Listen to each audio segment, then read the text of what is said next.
రెండో తిమోతి పత్రిక 3వ అధ్యాయము 1 నుండి 4 వచనాల వరకు అందరం కలిసి చదువుకుందాం. రెండో తిమోతి పత్రిక 3వ అధ్యాయము 1 నుండి 4 వచనాలు అందరం చదువుకుందాం. అంత్య దినములలో అపాయకరమైన కాలములు వచ్చునని తెలుసుకొనుము. ఏలయనగా మనుష్యులు స్వార్థప్రియులు, ధనాపేక్షులు, బింకములాడువారు, అహంకారులు, దూషకులు, తల్లిదండ్రులకు అవిధేయులు, కృతజ్ఞత లేనివారు, అపవిత్రులు, అనురాగరహితులు, అతిద్వేషులు, అపవాదకులు, అజితేంద్రియులు, క్రూరులు, సజ్జన ద్వేషులు, ద్రోహులు, మూర్ఖులు, గర్వాంధులు, దేవుని కంటే సుఖానుభవము ఎక్కువగా ప్రేమించువారు. 5వ వచనం, పైకి భక్తి గలవారి వలె ఉండియు దాని శక్తి ఆశ్రయించని వారునై యుందురు. ఇట్టి వారికి విముఖుడవై యుండుము. దేవుని వాక్యంలో అంత్య దినాలను గురించి చాలా మాటలు వ్రాయబడ్డాయి. ప్రకటన గ్రంథం, బైబిల్లో ఉన్న ఆఖరు పుస్తకము ప్రకటన గ్రంథము. యేసుక్రీస్తు ప్రభువారి యొక్క రెండవ రాకడను గుర్చిన విషయాలు అనేకమైనవి ప్రకటన గ్రంథంలో మనం చూడగలం. ఒక ప్రయాణానికి మనం ఎంత బాగా సిద్ధపడితే ఆ ప్రయాణం అంత సాఫీగా ఉంటుంది. మీరు అంగీకరిస్తారా? ట్రైన్ హడావిడిగా ట్రైన్లో కావాల్సినవి ఏమీ తీసుకోకుండా, ప్రయాణ సదుపాయాలు కానీ ఏం ఆలోచించుకోకుండా, రిజర్వేషన్ కూడా లేకుండా ఎక్కేసాం అనుకోండి, ఎలా ఉంటుంది ప్రయాణం? ఇబ్బందికరంగా ఉంటుంది. మనము ఈ లోకం అనే ప్రయాణం గుండా వెళ్తున్నాము, కానీ మనం వెళ్ళబోతున్న అంతిమ గమ్యస్థానం ఏంటంటే పరలోకం. పరలోకము కొరకు ఈ లోకంలో ప్రతి దినము మనము సిద్ధపడాలి. బైబిల్ గ్రంథంలో అంత్య దినాలను గూర్చి, అంటే యేసుక్రీస్తు ప్రభువారి యొక్క రాకడకు దగ్గర సమయంలో మనుషులు ఎలా ఉంటారో అనేకమైన అంశాలు ఇక్కడ రెండో తిమోతి పత్రిక 3వ అధ్యాయంలో అపోస్తలుడైన పౌలు తిమోతికి వ్రాస్తూ కొన్ని రకాలైన వ్యక్తులను గురించి రాసుకుంటూ వచ్చారు. నాకు తెలిసి మనలో ఉన్న ప్రతి ఒక్కరము ఈ గుంపులో ఏదో ఒక గుంపుకు ఖచ్చితంగా చెందిన వారం అయ్యే ఉంటాము. ఒకవేళ నేను వీటిలో ఏ గుంపుకు చెందనండి అంటే మాత్రం మనం ఖచ్చితంగా అబద్ధాలు ఆడుతున్నట్లే. ఎందుకంటే ఇక్కడ చాలా పెద్ద లిస్ట్ ఉందండి. అంత్య దినాల్లో ప్రజలు ఎలా ఉంటారు, అంత్య దినాల్లో మనుషులు ఎలా ఉంటారు, వారి ప్రవర్తన ఎలా ఉంటుంది, వారి విధానాలు ఎలా ఉంటాయి, వారి ఆలోచనలు ఎలా ఉంటాయి, వారి స్వభావం ఎలా ఉంటుంది, వారి వైఖరి ఎలా ఉంటుంది, చాలా విషయాలు వ్రాయబడ్డాయి. వాటిలో మనం ఎందులో ఉన్నామో ఒక్కసారి గుర్తించుకొని వాటిలో నుండి బయటపడగలిగితే కేవలం దేవుని సహాయం ద్వారా మాత్రమే మనం ఖచ్చితంగా ఆధ్యాత్మిక జీవితంలో జయం పొందినట్లు. ఇక్కడ 2వ వచనం నుండి చూడండి, ఏలయనగా మనుష్యులు స్వార్థప్రియులు. స్వార్థప్రియులు అంటే ఏంటండి? స్వార్థం ఉంటుందా? ఉంటుంది కదా. స్వార్థం ఉంటుంది మనకి. మన వాళ్ళకి ఒక లెక్క, బయట వాళ్ళకి ఒక లెక్క. మనం బాగా ప్రేమించిన వారు వస్తే వారిని ఒక రకంగా చూస్తాం, వేరే వారిని మరొక రకంగా చూస్తాం. కానీ యేసయ్య చెప్పిన 2 ప్రాముఖ్యమైన ఆజ్ఞలలో 2వ ఆజ్ఞ ఒక్కసారి జ్ఞాపకం చేసుకుంటే, నిన్ను వలె నీ పొరుగు వారిని ప్రేమించు. అంటే దానిలో ఏముంది తెలుసా అండి? ప్రేమ ఉంది.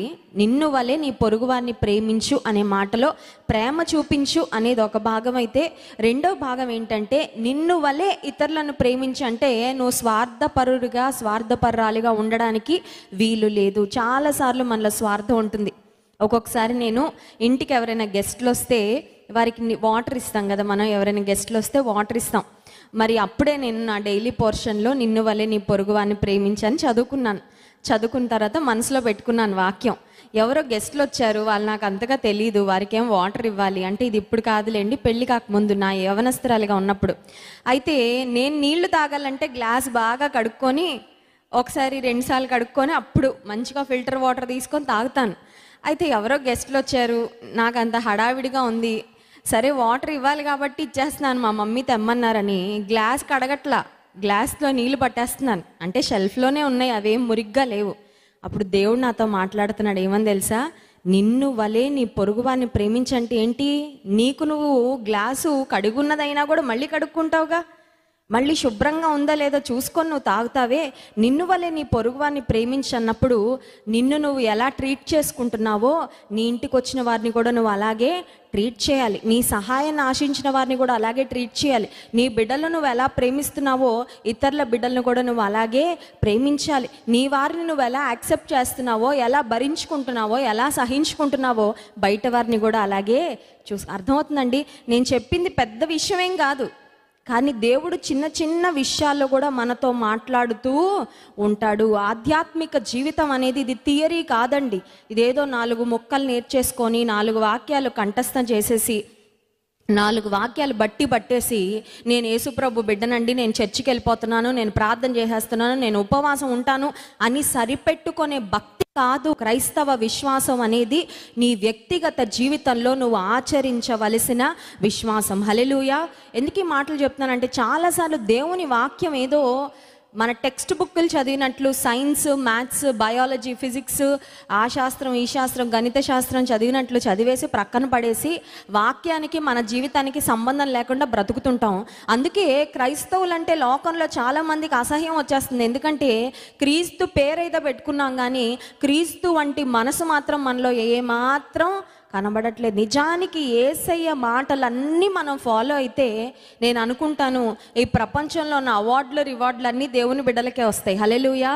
నిన్ను చూస్తే 10 మంది చెప్పుకుంటారు, ఇలా ఉండాలి, ఒక వ్యక్తి అంటే ఇలా బ్రతకాలి, యేసుప్రభు బిడ్డలంటే ఇలా ఉంటారా అని. మనల్ని బట్టి దేవునికి మంచి పేరు వస్తుంది, మనల్ని బట్టి దేవునికి మహిమ వస్తుంది. కానీ చాలాసార్లు మన జీవితాలు మాదిరికరంగా ఉండకపోవడం వలన దేవుని నామానికి మన వలన అవమానము వస్తుంది. అంత్య దినాల్లో, అపాయకరమైన కాలాల్లో ప్రజలు స్వార్థప్రియులుగా ఉంటారంట. ఒక్కసారి మనం ఆలోచన చేసుకుంటే ఎక్కడెక్కడ మనలో స్వార్థం కనబడుతుందంటే దాదాపు అన్నిటిలో కనబడుతుంది. అవునా కాదా? అవునా కాదా? అన్నిటిలో స్వార్థమే.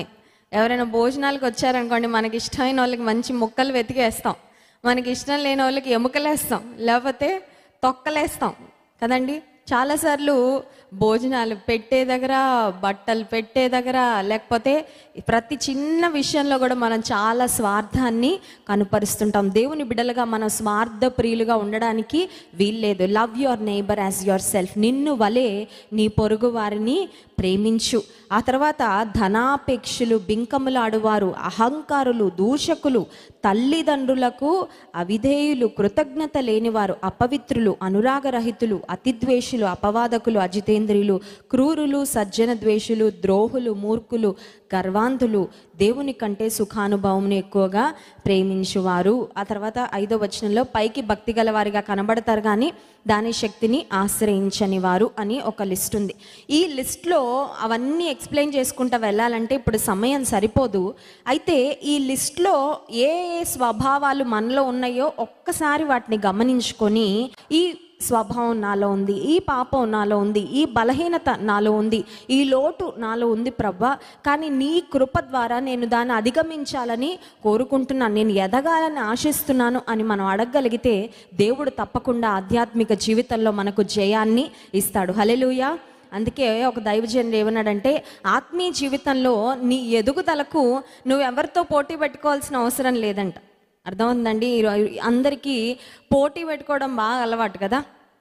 రిజల్ట్ రాగానే కాలేజ్లో, స్కూల్లో ప్రోగ్రెస్ రిపోర్ట్ రాగానే వీళ్ళకి ఎంత వచ్చిందో చూసుకోరు, పక్కన వాళ్ళకి నీకెంత నీకెంత నీకెంత అని అందరిది తెలుసుకుంటారు. అంటే చాలాసార్లు మన జీవితం కంటే ప్రక్కవారి గురించి మనకు చాలా ఎక్కువ ఇంట్రెస్ట్ కనిపిస్తూ ఉంటుంది.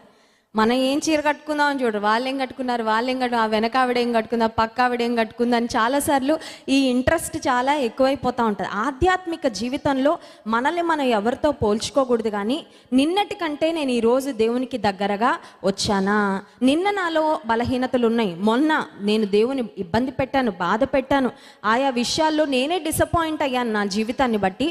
కానీ నిన్నటి కంటే ఈరోజు, గత సంవత్సరం కంటే ఈ సంవత్సరము, గత నెల కంటే ఈ నెల దేవునిలో నేను ఎదుగుతున్నానా అని మనతో మనమే పోటీ పెట్టుకోవాలంటే. హల్లెలూయా.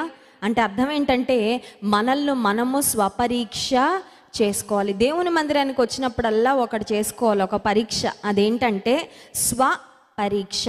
నన్ను నేను పరీక్షించుకోవాలి. దేవుని వాక్యము అనే అద్దంలో చూసుకుంటూ మనల్ని మనం పరీక్షించుకొని మనలో ఉన్న లోటుపాట్లు సరి చేసుకోవాలి. అద్దంలో చూసిన తర్వాత నేను అసలు ఏమీ సరి చేసుకోను అనేవారు ఎవరైనా ఉంటారా?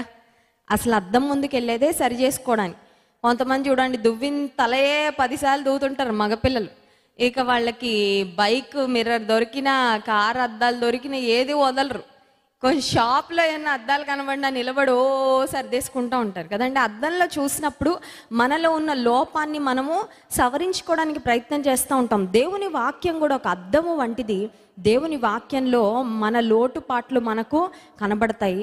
అద్దంలో చూసుకొని ఎన్ని లోటుపాట్లు ఉన్నా సవరించుకోకుండా ప్రక్కకి వెళ్ళిపోయేవాడు ఎవడు ఉండడు. అలాగే దేవుని వాక్యము అనే అద్దం వద్దకు వచ్చినప్పుడు మన లోటుపాట్లు మనం సరి చేసుకున్నప్పుడు దేవుని కృపలో మనము ఎదుగుతాం, దేవుని కృపలో మనం వర్ధిల్లుతాం. అంత్య దినములలో ప్రజలు ఎలా ఉంటారు అని మనం ఆలోచిస్తే మొట్టమొదటి కేటగిరీ ఎవరంటే ధనాపేక్షులు అనే మాట చూస్తున్నాం. చూడండి 2 తిమోతి పత్రిక 3వ అధ్యాయము 2వ వచనంలో ఇందాక చూసాము స్వార్థ ప్రియులు అనే మాట చూసాము. రెండవదిగా ధనాపేక్షులు, లవర్స్ ఆఫ్ మనీ అనే మాట చూస్తున్నాం. స్వార్థ ప్రియులు అంటే ఎవరంటే లవర్స్ ఆఫ్ దెమ్సెల్వ్స్, తమ్మును తాము ప్రేమించుకునేవారు. స్వార్థ ప్రియులు అంటే ఎవరండి? తమ్మును తాము ప్రేమించుకునేవారు. రెండవది ఏంటంటే ధనాన్ని ఎక్కువగా ప్రేమించేవారు. బైబిల్ గ్రంథంలో కొంతమంది ఉదాహరణలు మనకున్నాయి. ధనాన్ని ఎక్కువగా ప్రేమించి నష్టపోయిన వారు ఉన్నారు. స్వార్థ ప్రియులుగా ఉండి దేవుని చిత్తాన్ని ప్రక్కన పెట్టి తమకేం చేయాలనిపిస్తే అది చేసి నష్టపోయిన వారు దేవుని వాక్యంలో ఉన్నారు. చూడండి 2వ రాజుల గ్రంథము 5వ అధ్యాయము 16వ వచనంలో మనం చూసినట్లయితే ఎలీషా ప్రవక్త వద్ద ఉన్న సేవకుడైన గెహాజీ తన జీవితంలో చేసిన ఒక కార్యం మనకు కనబడుతుంది. 2వ రాజుల గ్రంథము 5వ అధ్యాయము 16వ వచనం నుండి చదువుకుందాం. 2వ రాజుల గ్రంథం 5వ అధ్యాయం 16వ వచనం. ఎలీషా ఎవని సన్నిధిని నేను నిలవబడి ఉన్నానో ఇశ్రాయేలు దేవుడైన ఆ యెహోవా జీవము తోడు నేనేమియు తీసుకొనను అని చెప్పెను. నయమాను అతన్ని ఎంతో బతిమాలినను అతడు ఒప్పకపోయెను. మనకు తెలుసు సిరియా దేశంలో సైన్యాధిపతిగా ఉన్న నయమాన్ అనే వ్యక్తికి కుష్ఠరోగం వస్తే ఆ కుష్ఠరోగం నయం కాలేదంట. చాలా డాక్టర్స్ దగ్గరికి వెళ్ళుంటాడు, చాలా ట్రీట్మెంట్స్ ప్రయత్నం చేస్తుంటాడు. కానీ అతని కుష్టు వ్యాధికి మరి ఏ విధమైన మందు కానీ పరిష్కారం కానీ లేనప్పుడు ఈ నయమాను అనే సైన్యాధికారి ఇంట్లో ఉన్న ఒక పని మనిషి, ఒక పని పిల్ల, ఒక బానిస పిల్ల తన యజమానురాలతో చెప్తుంది, మా దేశంలో ఒక ప్రవక్త ఉన్నాడు, ఆ ప్రవక్త వద్దకు వెళ్తే నా యజమానునికి బాగుపడుతుంది, అందుచేత దయచేసి నా యజమానుని మా దేశంలో ఉన్న ప్రవక్త దగ్గరకు పంపించమని ఒక్క మాట సహాయం చేస్తుందండి. దేవుని బిడ్డలుగా కొన్నిసార్లు అనుకుంటాం మనం అందరికీ చాలా ఆ రకంగా ఈ రకంగా సహాయపడాలనుకుంటాం. కానీ కొన్నిసార్లు నువ్వు డబ్బు ఇవ్వక్కర్లేదు ఇతరులకు, నువ్వు లేకపోతే ఏదో క్రియలు చేయక్కర్లా, నువ్వు మాట సహాయం చేస్తే చాలు. సమస్యల్లో ఉన్న వారికి ఒక్క మాట చెప్పు, యేసయ్య వద్దకు రండి, దేవునికి ప్రార్థన చేయండి, యేసయ్య నామంలో శక్తి ఉంది, మందిరంలో అడుగు పెట్టండి, దేవుని కృప మీరు పొందుకుంటారని ఒక్క మాట మనం చెప్పగలిగితే నువ్వు చెప్పే ఒక్క మాట ద్వారా ఒక బ్రతుకు, ఒక కుటుంబం బాగుపడుతుంది. హల్లెలూయా. చాలాసార్లు మనం ఏవేవో గొప్ప గొప్ప పనులు చేయాలనుకొని మనం చేయగలిగిన చిన్న చిన్న పనులు చేయకుండా నోరు మూసుకొని కూర్చుంటాం. తెలుసా అండి, నేను చాలా పెద్ద పెద్ద పనులు చేయాలనుకుంటున్నానండి, చాలా పెద్ద పెద్ద ప్రణాళికలు నాకున్నాయి, చాలా పెద్ద పెద్ద ఆలోచనలు ఉన్నాయి, చాలా కళలు ఉన్నాయి నాకు, అవన్నీ నెరవేరాలంటే మరి ఎప్పటికి నెరవేరుతాయో, ప్రస్తుతానికి నేను చాలా చిన్న వ్యక్తినండి, చిన్న ఉద్యోగం చేసుకుంటున్నాను, మాకే చాలా అవసరాలు ఉన్నాయి, మాకే చాలా అప్పులు ఉన్నాయి, మాకే చాలా కష్టాలు ఉన్నాయి, సహాయం చేయాలనే పెద్ద మనసుంది కానీ సహాయం చేయడానికి నా చేతిలో ఏమి లేదు అనుకుంటాం. ఇతరులకు నువ్వు సహాయం చేయడానికి నీ చేతిలో ఏమి ఉండక్కర్లేదు, ఇతరులకు సహాయం చేయాలనే హృదయము ఉండాలి మొదటిగా. రెండవది, వారికి సహాయం చేయగలిగిన దేవుని వద్దకు వారిని నడిపించాలి అనే ఆశ నీకుంటే నువ్వు ఖచ్చితంగా కష్టంలో ఎవరినైనా చూస్తే వారికి యేసయ్య గురించి చెప్పకుండా ఉండవు. హల్లెలూయా. దేవుని గురించి చెప్పకుండా ఉండలేమంట. నిజంగా దేవుడు ఉత్తముడని నీ జీవితంలో నువ్వు రుచి చూచి తెలుసుకుంటే ఇతరులు కష్టాల్లో ఉన్నప్పుడు, ఇతరులు బాధల్లో ఉన్నప్పుడు, శ్రమల్లో ఉన్నప్పుడు నువ్వు చెప్పకుండా ఉండలేవు, సహాయము చేయకుండా ఉండలేవు, ప్రార్థన చేయకుండా ఉండలేవు. అర్థమవుతుందండి? ఎవరైనా కష్టాల్లో ఉన్నప్పుడు నీ మనసులో నిజంగా వారి బాధను నువ్వు ఫీల్ కాగలుగుతున్నావా? ఈ రోజుల్లో స్వార్థం ఎక్కువైపోయింది చాలామందికి. నా జీవితం బాగుండాలి, నేను సుఖంగా ఉంటే చాలు, నేను కళ్ళ నిండా నిద్రపోవాలి, నేను బాగా డబ్బు సంపాదించుకోవాలి, లేకపోతే నా తర్వాత తరాలకు ఇన్ని కోట్ల ఆస్తిని కూడబెట్టాలని చాలాసార్లు మన కడుపు మనం చూసుకుంటాం, మన ఆరోగ్యం మనం చూసుకుంటాం, మన పిల్లల్ని మనం చూసుకుంటాం. కానీ ఇతరులకు సహాయం చేయాలనే హృదయం చాలాసార్లు మనకు ఉండడం లేదు. అది స్వార్థ ప్రియులుగా బ్రతకడం కాదంటారా? ప్రతిదినం ఒక రోజు తిరిగే లోపు మనల్ని మనం ఒక ప్రశ్న వేసుకోవాలి. నీ దేవుణ్ణి పూర్ణ హృదయంతో ప్రేమించు అని యేసే మొదట చెప్పారు. రెండవది, నిన్ను వలె నీ పొరుగువారిని ప్రేమించు. ఈరోజు నా కోసం, నా భర్త కోసం, నా పిల్లల కోసం, నా కుటుంబం కోసం కాకుండా ఇంకొకరి కోసం అన్నా ఏదైనా నేను చేశానా? ఏదైనా చేయడం అంటే ఏదో పెద్ద దాన ధర్మాలు, పుణ్యకార్యాలు ప్రతిరోజు మనం చేయాలని కాదు. ఇతరుల కొరకు నువ్వు ఒక ప్రార్థన చేయగలిగావా? ఇతరుల కొరకు ఒక మాట సహాయమైనా చేయగలిగావా? వారి కష్టాలను నువ్వు వినే సమయం నీకుందా? ఈ రోజుల్లో చూడండి, సీరియళ్ళు చూడడానికి ఉన్న ఇంట్రెస్ట్ చాలాసార్లు ఇతరుల కష్టాలు వినడానికి మనకి ఉండడం లేదు. ఇతరుల యొక్క శ్రమల గురించి తెలుసుకోవాలనే హృదయం మనకు ఉండదు. ఎందుకు ఈ మాట చెప్తున్నానంటే, దేవుని ప్రజలుగా మనం ఆనందించే వారితో కంటే దుఃఖించే వారితో మనం సమయం గడపగలిగితే దేవుడు చాలా ఆనందిస్తాడు. హల్లెలూయా. మొన్న మరి హైదరాబాద్ ప్రాంతానికి వెళ్ళడం జరిగింది. దైవజనులు ఒక మంచి రిసెప్షన్ కార్యక్రమానికి వెళ్ళి దేవుని వాక్యం అందించడానికి వెళ్ళారు. దైవజనులు అడిగారు, నువ్వు కూడా నాతో పాటు రమ్మని అడిగారని. అప్పుడు నేను అన్నాను, అదే సమయంలో ఒక కుటుంబం అవసరతలో ఉన్నారు, ఒక కుటుంబం కష్టాల్లో ఉన్నారు, వారితో నేను కొంత సమయం గడిపి వారి సమస్యలు తెలుసుకొని వారి కొరకు ప్రార్థన చేయాలని ఆశపడుతున్నానండి, మీరు వెళ్ళండి అంటే దైవజనులు నన్ను ఇంటి దగ్గర విడిచిపెట్టి వెళ్ళారండి. నేను అనుకుంటాను, మేము హైదరాబాద్లో 3 దినాలు గడిపాము. ఆ 3 దినాల్లో నాకు అత్యంత సంతృప్తినిచ్చిన సమయం ఏంటంటే, ఆ కష్టాల్లో ఉన్న కుటుంబంతో కూర్చొని కొన్ని గంటలు వారి కష్టాలు విని వారి కొరకు ప్రార్థన చేశానే, అది నాకు చాలా సంతృప్తిని ఇచ్చింది. నిజానికి మనం చాలాసార్లు అనుకుంటాం, నేను మంచి వస్త్రాలు వేసుకుంటే నాకు చాలా సంతోషం వస్తుంది, ఓ మంచి బిర్యానీ తింటే నాకు ఆనందం వస్తుందని. ఆ బిర్యానీ నోట్లో నుండి కడుపులోకి ఈ గొంతు దిగే వరకే ఉంటుంది నీకు ఆనందం, అవునా కదా? ఒక కొత్త వస్త్రం వేసుకున్న కాసేపు ఉంటుందేమో ఆనందం, ఇంకా తర్వాత ఉండదు. ఈ లోక సంబంధమైన ఏవి కూడా మనకు నిజమైన ఆనందాన్ని ఇవ్వలేవు. Nothing can give you true satisfaction and joy. డబ్బు కూడా కొన్నిసార్లు అనుకుంటాం, మాకు బాగా డబ్బు వస్తే చాలా ఆనందం ఉంటుందని. డబ్బు కొంచెం పెరిగిన తర్వాత, ఆర్థిక ఇబ్బందులన్నీ మనం దాటిన తర్వాత అర్థమవుతుంది, ఎంత డబ్బున్నా దానివల్ల కూడా మనకు వచ్చే ఆనందము సున్నా అని.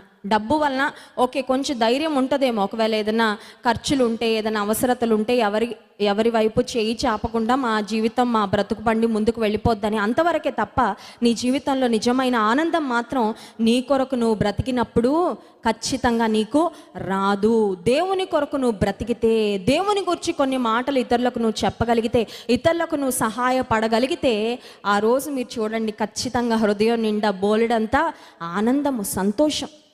అంత్య దినాల్లో ప్రజలు స్వార్థ ప్రియులుగా ఉంటారంట. ప్రతిదినం మనల్ని మనం ప్రశ్నించుకోవాలి, ప్రభు ఈరోజు నన్ను సజీవంగా ఉంచావు, ఈరోజు నా కోసం నేను కాకుండా నీ కోసం నేనేమన్నా చేశానా? ఇతరులకు సహాయకరంగా ఉండినట్లుగా నేనేమైనా చేశానా? ఇక్కడ మనం గమనించినట్లయితే, ఈ నయమాన్ అనే వ్యక్తి కుష్ఠరోగంతో తన ఇంట్లో ఉన్న ఆ చిన్న పనిపిల్ల చెప్పిన మాటను విని ఇశ్రాయేలు రాజు వద్దకు వెళ్తాడు. అక్కడి నుంచి ఎలీషా ప్రవక్త దగ్గరికి వెళ్ళినప్పుడు ఎలీషా ప్రవక్త అతన్ని అంటాడు, నువ్వు వెళ్ళి యోర్దాను నదిలో 7 మార్లు మునిగిన తరువాత నీ కుష్ఠరోగం బాగవుతుంది అని చెప్పినప్పుడు, నయమాను వెళ్ళి మునిగిన తరువాత అతని దేహమంతా పసిపిల్ల దేహము వలె అయ్యి సంపూర్ణమైన స్వస్థత పొందుకున్న తర్వాత ఇప్పుడు నయమాన్ అంటున్నాడు, అయ్యా నువ్వు నన్ను బాగు చేశావు, నువ్వు నన్ను స్వస్థపరిచావు, నేను నీకు ఏదో ఒక విధంగా కృతజ్ఞతను వ్యక్తపరచుకోవాలనుకుంటున్నాను. I want to show you my gratitude.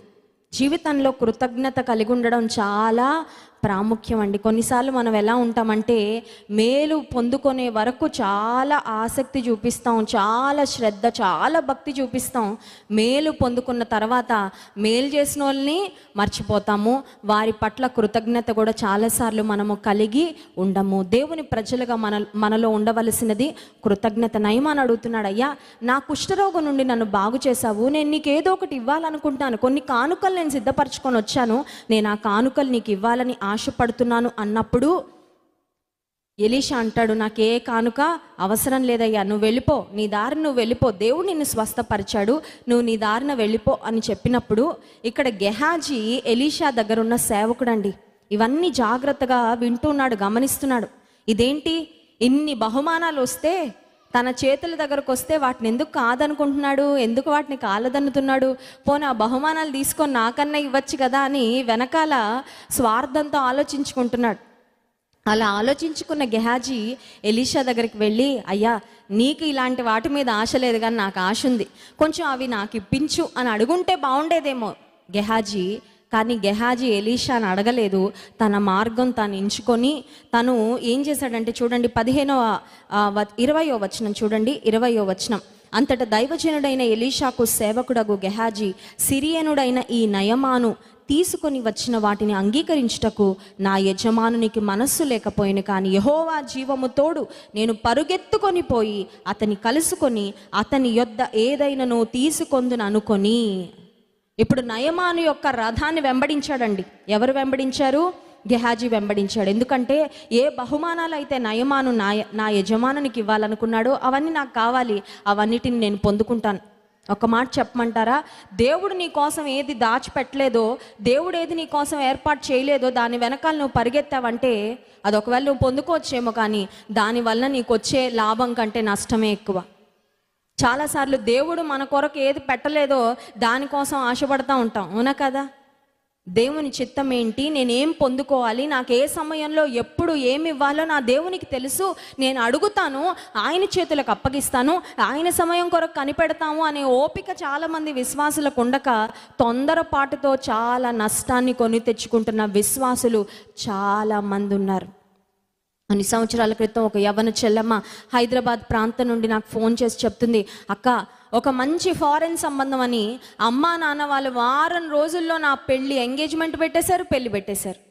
అబ్బాయి వాళ్ళు కూడా కంగారు పెట్టేశారు, అక్క మీ అమ్మాయి నచ్చింది నచ్చింది నచ్చింది అని తొందర పెట్టేస్తే అమ్మా నాన్న వాళ్ళు మంచి ఉద్యోగం ఉంది, ఆస్తిపరుడు, ఒక్కడే కొడుకు, ఫారెన్ సంబంధం, మా అమ్మాయి ఫ్లైట్ ఎక్కి ఎక్కడికో వెళ్ళిపోద్ది, ఎంత బాగా సుఖపడిపోద్దని మా అమ్మ నాన్న వాళ్ళు ప్రార్థన చేయకుండా దేవుని చిత్తాన్ని తెలుసుకోకుండా తొందరపడ్డారక్క.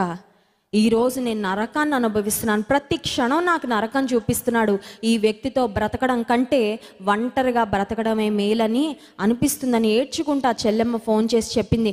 ప్రతిరోజు కొడతాడంట, ప్రతిరోజు మానసికంగా శారీరకంగా టార్చర్ పెడతాడక్క ఈ అబ్బాయి.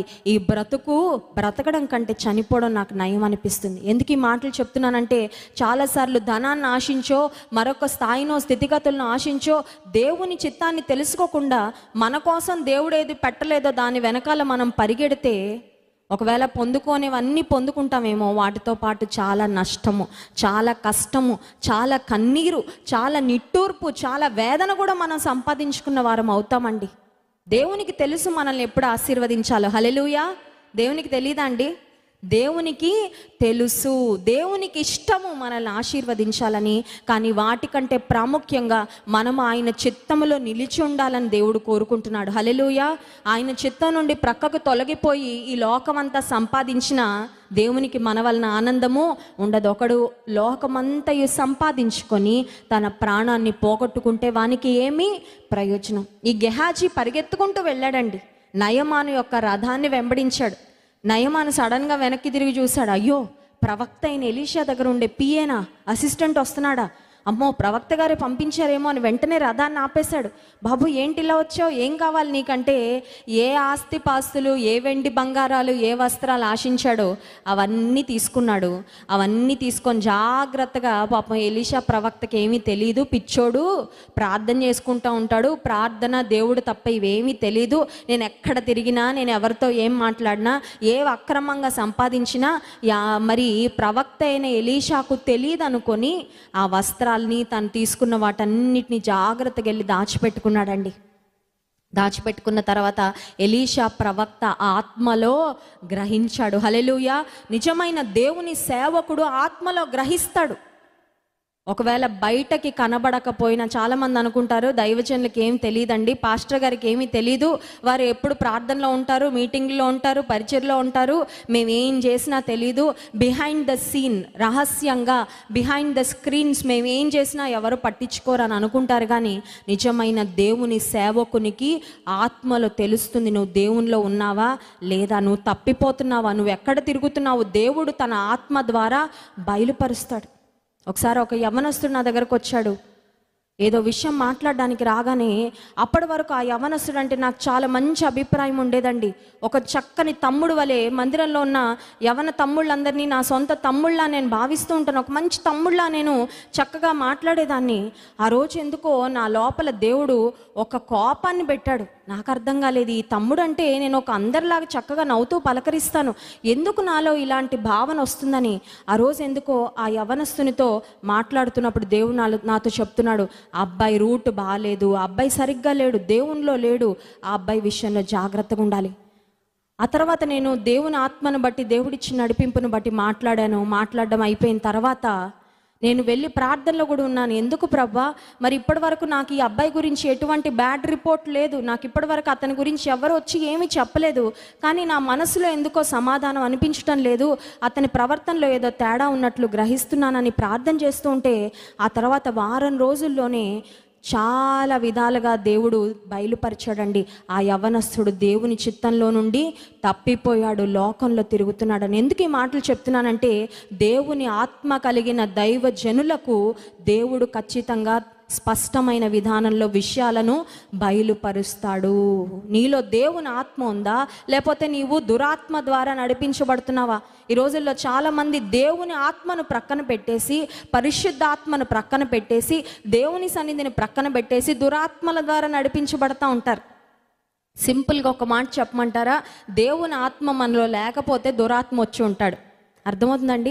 దేవుని ఆత్మ లేని ఏ జీవితం అయినా దురాత్మకు ఒక నిలయంగా మారిపోతుంది. మరి దేవుని ఆత్మ నాలో ఉండాలంటే నేను ఏం చేయాలండి అంటే, దేవుని ఆత్మకున్న పేరు పరిశుద్ధ ఆత్మ. నువ్వు పరిశుద్ధమైన జీవితం జీవిస్తే పరిశుద్ధాత్మ దేవుడు నీ లోపలికి వస్తాడు. హల్లెలూయా. నువ్వు పరిశుద్ధాత్మ దేవుడు నీలో రావడానికి నువ్వు డబ్బులు ఇవ్వక్కర్లేదు, నువ్వు ఇంకేదో పుణ్యకార్యాలు చేయక్కర్లేదు, నువ్వు ఎక్కడికో తీర్థయాత్రలకు వెళ్ళాల్సిన అవసరము లేదు. నువ్వెక్కడున్నావు అక్కడే, ప్రభా నేను పరిశుద్ధమైన జీవితాన్ని జీవిస్తాను, నీ కొరకు రోషం కలిగి బ్రతుకుతాను, నిన్ను వెంబడిస్తాను, నీ వాక్యాన్ని ధ్యానం చేస్తాను, అన్ని విషయాలు నీ మీద ఆధారపడతానని పరిశుద్ధమైన భక్తి కలిగిన జీవితాన్ని నీవు జీవించినప్పుడు పరిశుద్ధాత్మ దేవుడు నీ లోపలికి వస్తాడు, పరిశుద్ధాత్మ దేవుడు నిన్ను నియంత్రిస్తాడు, పరిశుద్ధాత్మ దేవుడు నిన్ను నడిపిస్తూ ఉంటాడు. ఎప్పుడైతే ఎలీషా గెహాజీ వెళ్ళి నయమాను వద్ద మరి ఏవి ఆశించకూడదో వాటిని ఆశించి తీసుకొచ్చాడని తెలుసుకున్నాడు, నయమానును విడిచిపెట్టిన కుష్ఠరోగము గెహాజీకి అలాగే తన కుటుంబం వారందరికీ తగులుకుంది. పాపం ఆశించిన ఆస్తి అయితే పొందుకున్నాడు, కానీ గెహాజీ దాంతోపాటు కుష్ఠరోగాన్ని, శాపాన్ని కూడా సంపాదించుకున్నాడు. ఎందుకు ఈ మాటలు చెప్తున్నానంటే, స్వలాభాన్ని ఆశించి దేవుని చిత్తంలో నుండి మనం తొలగిపోతే, ఒకవేళ ఆశించినవి మనకు దొరుకుతాయేమో, కానీ దేవుని ఆశీర్వాదం మాత్రం మనకు ఉండదు.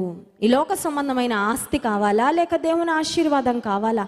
దేని కొరకు నీ తాపత్రయము, దేని కొరకు నీ ప్రాకులాట? నీ ఇష్టం నెరవేర్చుకోవాలని నీ ప్రాకులాట, లేదా దేవుని చిత్తాన్ని నెరవేర్చాలని నీ తాపత్రయమా? నాకు ఇప్పుడే కావాలండి. చూడండి, కొన్నిసార్లు పిల్లలు ఒక రకమైన మొండి స్వభావాన్ని కలిగి, నాకు ఇప్పుడే కావాలి, ఇక్కడే కావాలి, అది నాకు మంచిదో కాదో నాకు అనవసరం, నాకు మాత్రం కావాలి. కొన్నిసార్లు దేవుని సన్నిధిలో మనం అడిగేవి కూడా అలాగే ఉంటాయి.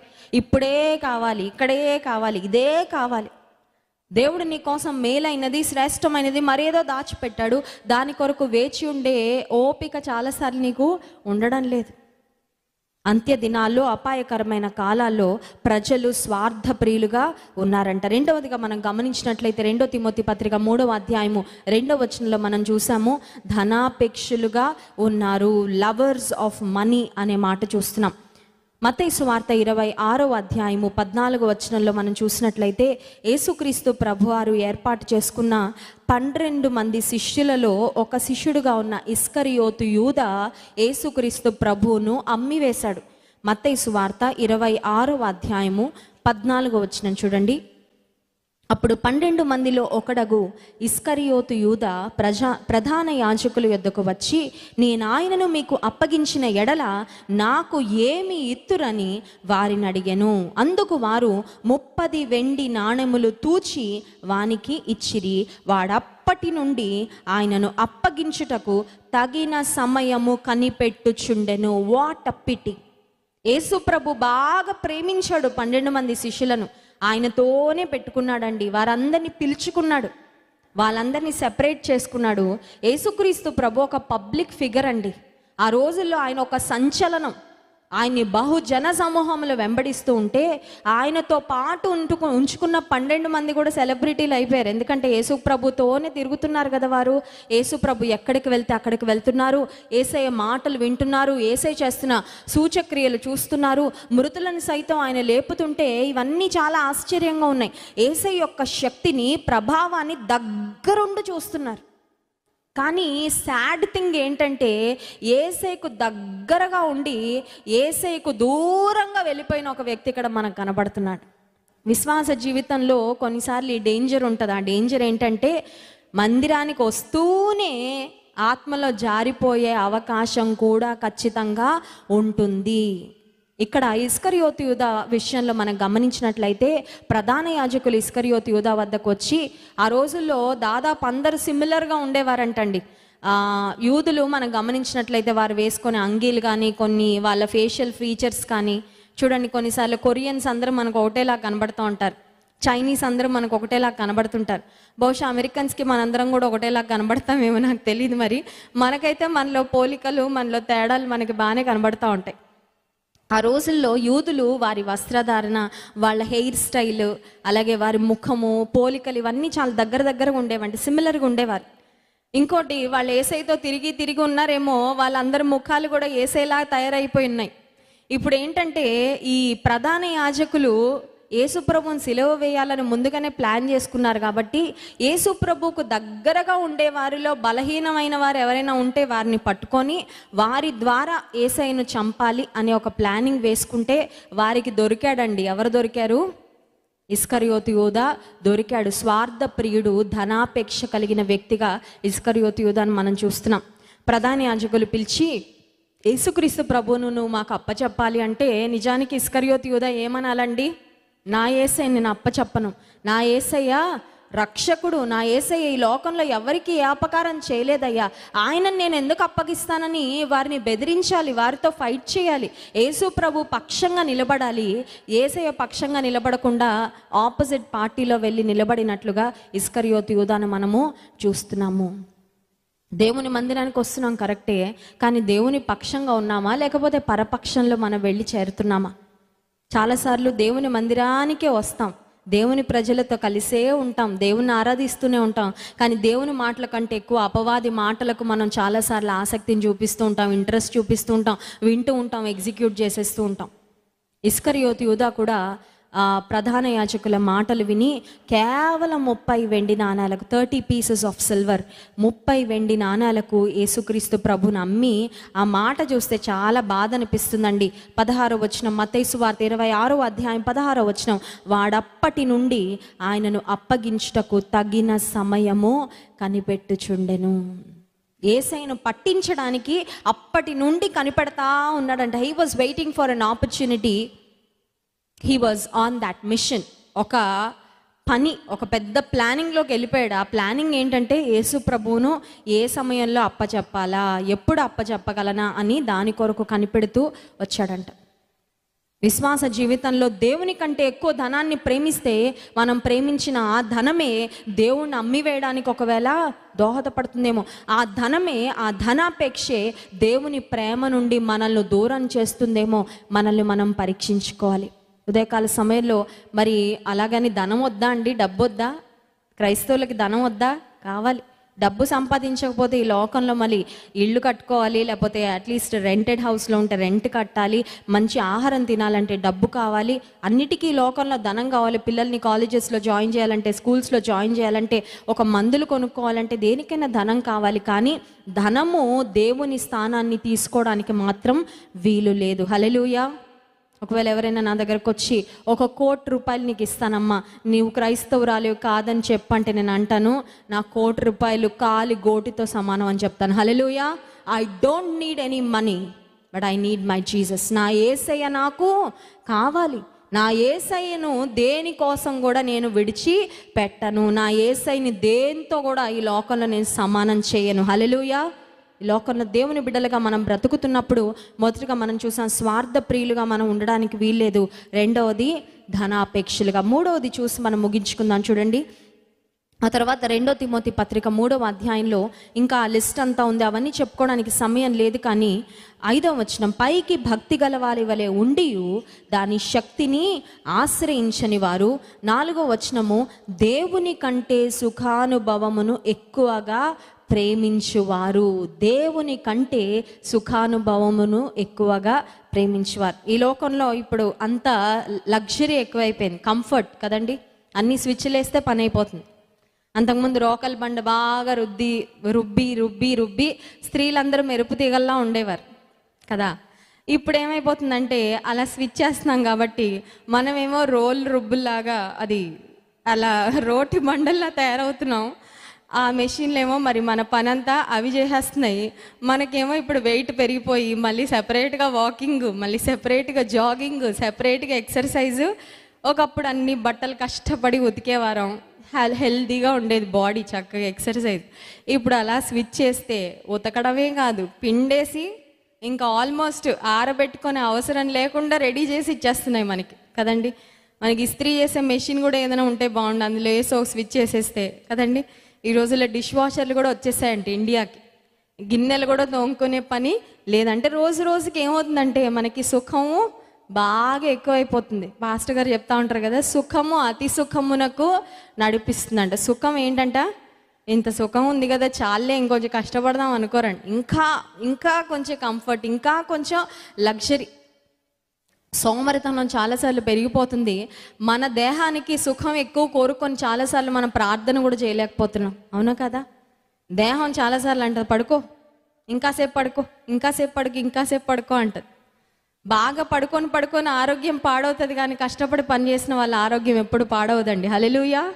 చాలామంది చెప్తున్నారు ఏమనంటే, అంతకుముందు కీళ్ల నొప్పులు, మోకాళ్ళ నొప్పులు ఉండేవి.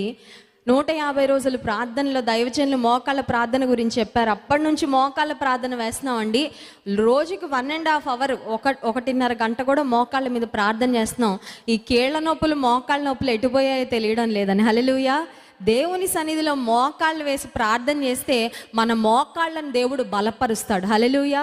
He will give you strength. నువ్వు బలం పొందుకుంటావు. దేవుని సన్నిధిలో మనం సమయం గడిపితే మనకి బలం పోవడం, కృషించిపోవడం, నీరసించిపోవడం అనేది ఖచ్చితంగా మన జీవితంలో జరగదు. నూతన బలమే పొందుకుంటాం. ఒక రకంగా చెప్పాలంటే మోకరించి నువ్వు ప్రార్థన చేసిన ప్రతిసారి నువ్వు ఛార్జింగ్ పెట్టుకుంటున్నట్టు.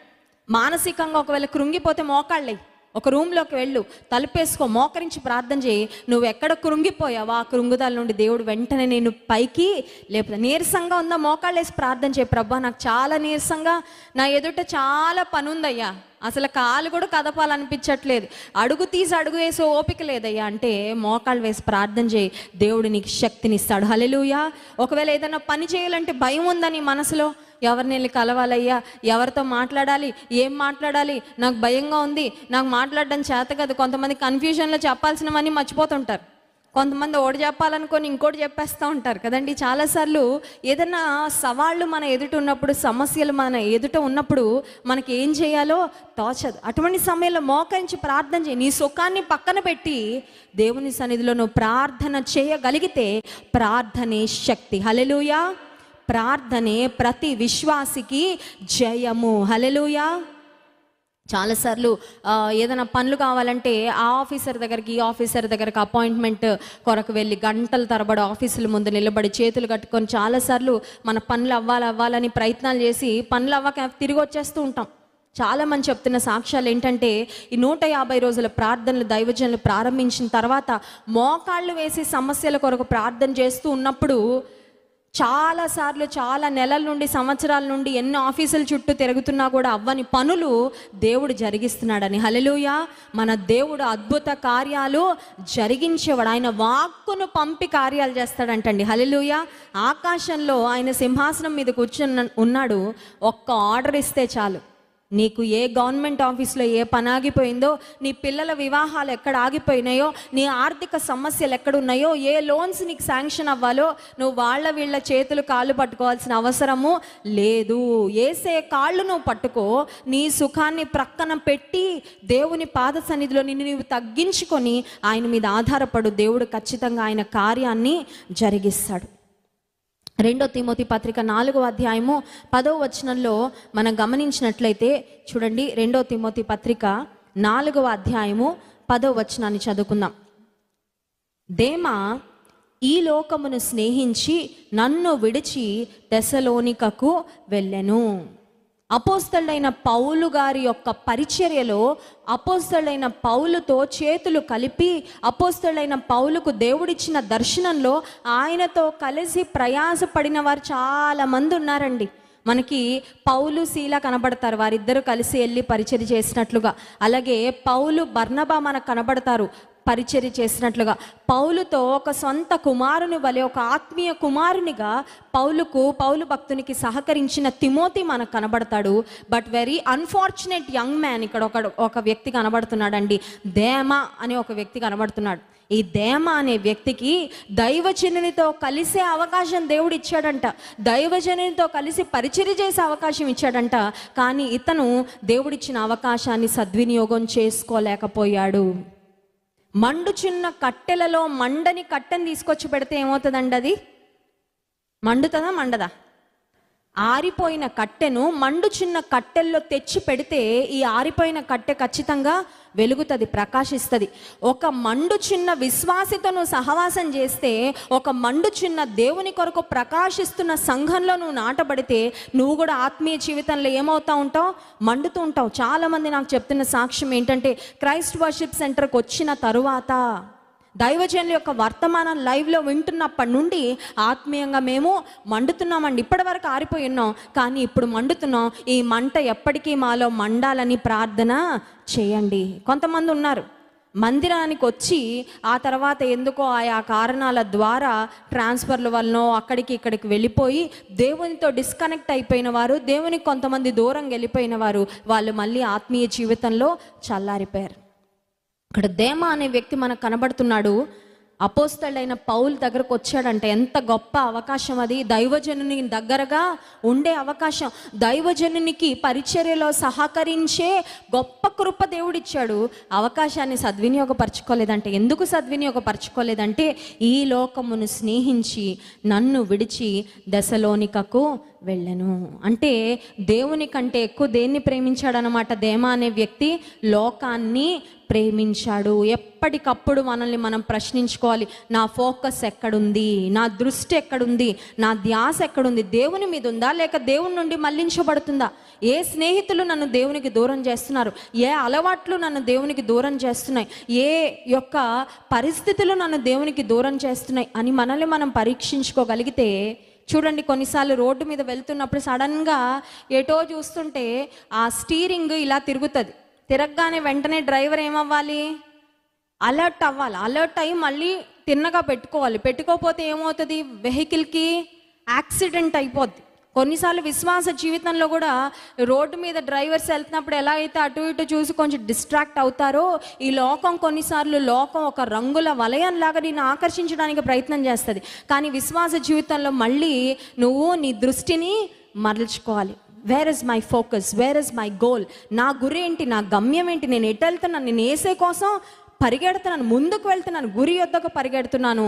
ఈ లోకం వైపు నేను చూసిన ఒకవేళ ఒక క్షణం అలా చూడొచ్చేమో, కానీ వెంటనే నీ దృష్టిని నీవు మరల్చుకోవాలి. నీ దృష్టి ఇటు ఉండిపోయిందంటే నీ విశ్వాస జీవితం అనే బండికి ఖచ్చితంగా యాక్సిడెంట్ అయిపోద్ది. నీ ప్రయాణం మాత్రం ఖచ్చితంగా ముందుకు సాగదు. దేమా అనే యవనస్తుడు వెరీ అన్ఫార్చునేట్ మ్యాన్ ఈ లోకాన్ని స్నేహించి అపోస్తలుడైన పౌలును అతని సహవాసాన్ని విడిచిపెట్టి లోకంలో వెళ్ళి కలిసిపోయాడంట. దేవుని కంటే ఎక్కువగా మనం దేనిని ప్రేమిస్తున్నాము? నీ అందమే నీకు దేవుడు అయిపోయాడా? కొంతమందికి ఫిట్నెస్సే దేవుడు అండి. ఇంకా పొద్దున్న లేచిన దగ్గర ఫిట్నెస్ ఎంత ఫిట్నెస్! నాకు తెలుసు అండి, నేను టీసీఎస్లో ఉద్యోగం చేసేటప్పుడు మా స్నేహితురాలు ఒక అమ్మాయి సడన్గా ఆఫీస్కి రావడం మానేసింది. అమ్మ ఎప్పుడు చెప్తుండేది, మా డాడీ చాలా హెల్త్ కాన్షియస్, మా డాడీ చాలా హెల్త్ కాన్షియస్, చాలా ఫిట్గా ఉంటారు. మా డాడీకి 53 సంవత్సరాలే కానీ ఒక 40 సంవత్సరాలు యువకుల్లా ఉంటారు.